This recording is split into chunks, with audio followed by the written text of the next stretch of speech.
జిల్లా పరిషత్ బాలికల ఉన్నత పాఠశాలలో మధ్యాహ్న భోజన పథకంలో జరుగుతున్న అవినీతిపై సబ్ కలెక్టర్ వెంకట త్రివినాగ్, మార్కాపురం తహసీల్దార్ చిరంజీవి విచారణ చేపట్టారు. విద్యార్థులకు మెనూ ప్రకారం భోజనం పెట్టకుండా ప్రధానోపాధ్యాయులు బియ్యం, గుడ్లు అమ్ముకుంటున్నారని ఆరోపణలు వచ్చాయి.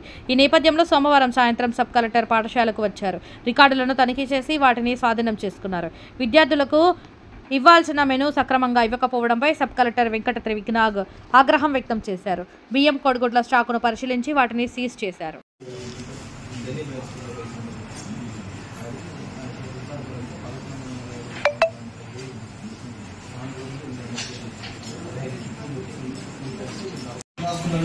అదే అడుగుతున్నాను, చెప్పట్లేదు సమాధానం.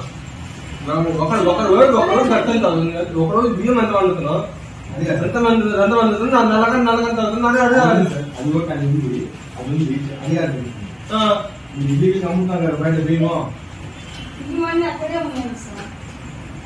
అదే సమాధానం చెప్తున్నావు నాకు నుంచి. ఎన్నుండే సంవత్సరం నుంచి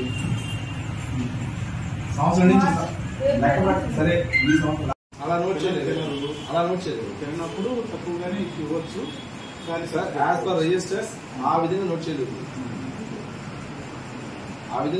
తను ఏమన్నారంటే ఆ పర్టికులర్ కాలంలో 150 గ్రాములు ఉంది కాబట్టి ఈ రోజున ఒక 100 మంది పిల్లలు అట్లయితే 100 అయితే 150 వేసారు అంటున్నారు రిజిస్టర్ లో.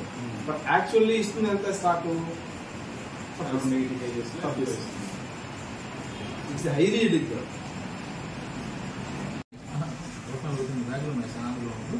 ఉండాల్సింది ఇంకా ఎక్సెస్ ఉంది 12-14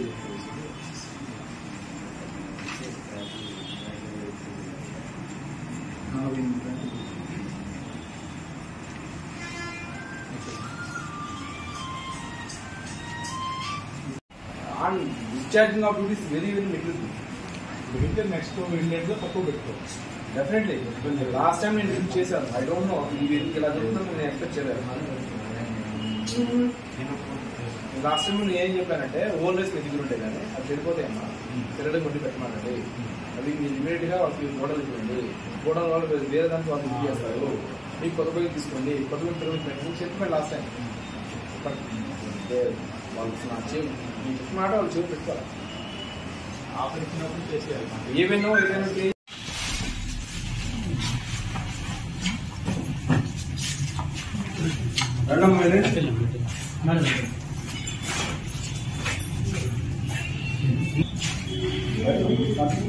మొత్తం చాపండి అన్నారు.